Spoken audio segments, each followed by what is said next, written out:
Namun Yesus tidak membiarkan kesalahpahaman ini terus terjadi. Maka ia meluruskannya. Ia berargumen bahwa bagaimana mungkin iblis dapat mengusir iblis. Iblis hanya bisa diusir oleh kekuatan yang lebih besar daripadanya.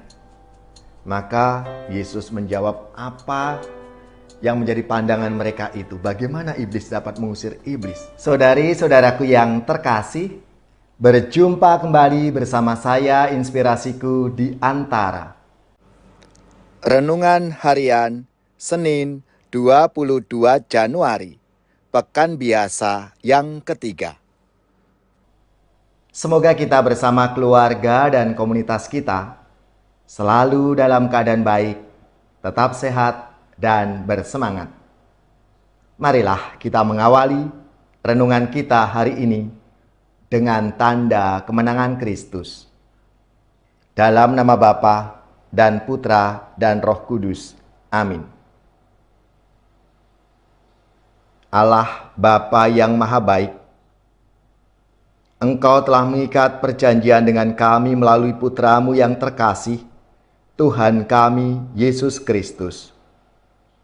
Berilah kami rahmat-Mu, agar kami mampu patuh dan setia kepada Putra-Mu. Sebab Dialah Tuhan pengantara kami, yang bersama dengan Dikau dalam persatuan Roh Kudus, hidup dan berkuasa Allah sepanjang segala masa. Amin. Dalam nama Bapa dan Putra dan Roh Kudus. Amin. Inspirasi kita hari ini dari Injil Suci menurut Markus bab 3 ayat 22 sampai 30. Marilah kita siapkan kitab suci kita masing-masing. Kita akan membaca bersama-sama lalu merenungkannya. Pada suatu hari, datanglah ahli-ahli Taurat dari Yerusalem dan berkata tentang Yesus, ia kerasukan Beelzebul. Ada juga yang berkata, dengan kuasa penghulu setan, ia mengusir setan. Maka Yesus memanggil mereka, lalu berkata kepada mereka dalam perumpamaan, bagaimana iblis dapat mengusir iblis? Kalau suatu kerajaan terpecah-pecah, kerajaan itu tidak dapat bertahan. Dan jika suatu rumah tangga terpecah-pecah, rumah tangga itu tidak dapat bertahan. Demikianlah juga, kalau iblis berontak melawan dirinya sendiri, kalau ia terbagi-bagi, ia tidak dapat bertahan, malahan sudah tamatlah riwayatnya. Camkanlah, tidak seorang pun dapat memasuki rumah seorang yang kuat untuk merampas harta bendanya, kecuali kalau ia mengikat lebih dahulu orang kuat itu.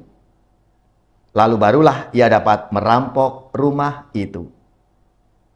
Aku berkata kepadamu, sungguh, semua dosa dan hujat anak-anak manusia akan diampuni.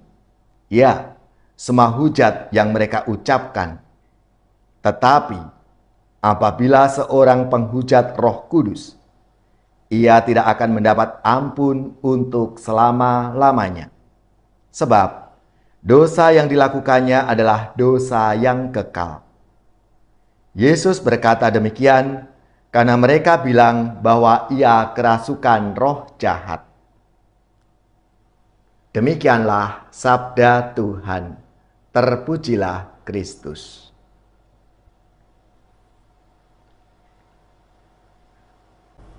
Saudari-saudaraku yang terkasih, pernah salah seorang tokoh nasional bangsa kita Indonesia ini mengatakan demikian.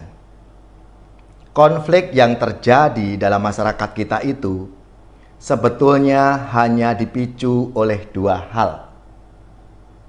Yang pertama, salah paham atau pahamnya salah.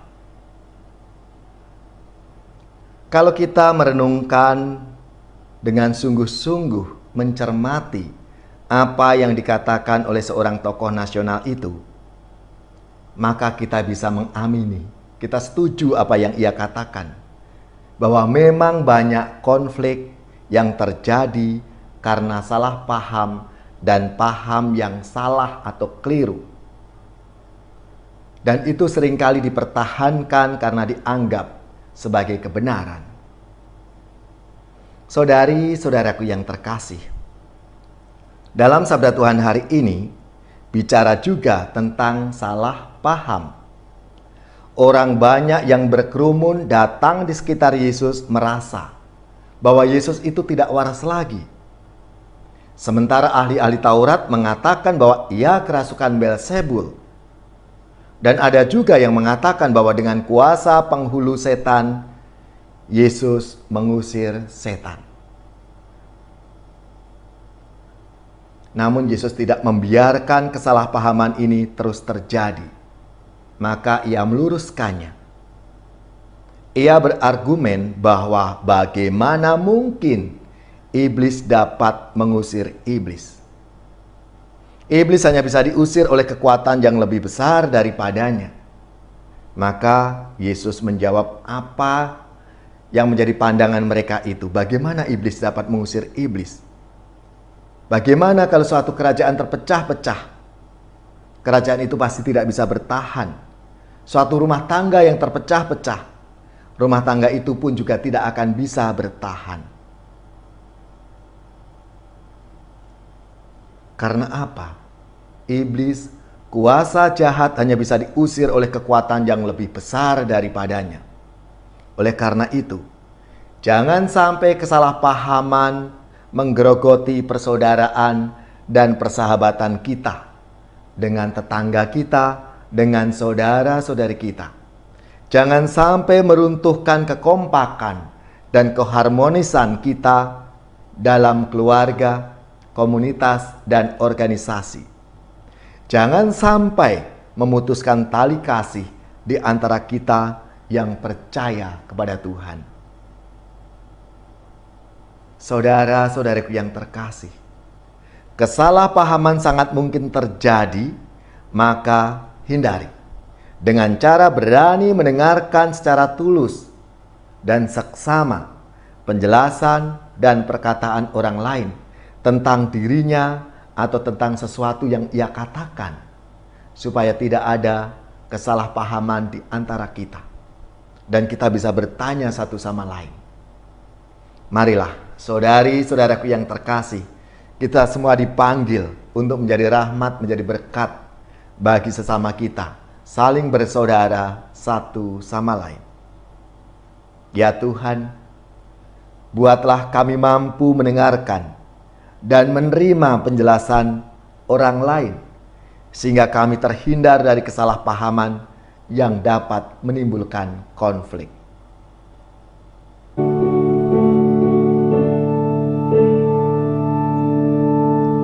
Bersabdalah Tuhan, kami mendengarkan. Bersabdalah Tuhan, kami mendengarkan.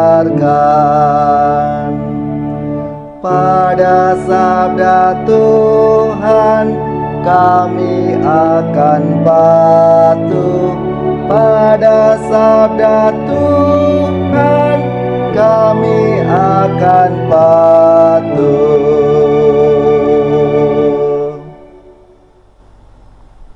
Saudari-saudaraku yang terkasih, marilah kita mengakhiri renungan kita hari ini dengan mohon berkat Tuhan, dan kita akan menerima tugas perutusan. Marilah kita siapkan hati kita untuk menerima berkat-Nya. Semoga saudari-saudara sekalian, keluarga-keluarga dan komunitas kita, orang-orang yang kita doakan, mereka yang sakit, yang menderita, seluruh tugas, belajar, pekerjaan, usaha, serta karya pelayanan kita, dibimbing, dilindungi dan diberkati oleh Allah yang Maha Kuasa, Bapa dan Putra dan Roh Kudus. Amin.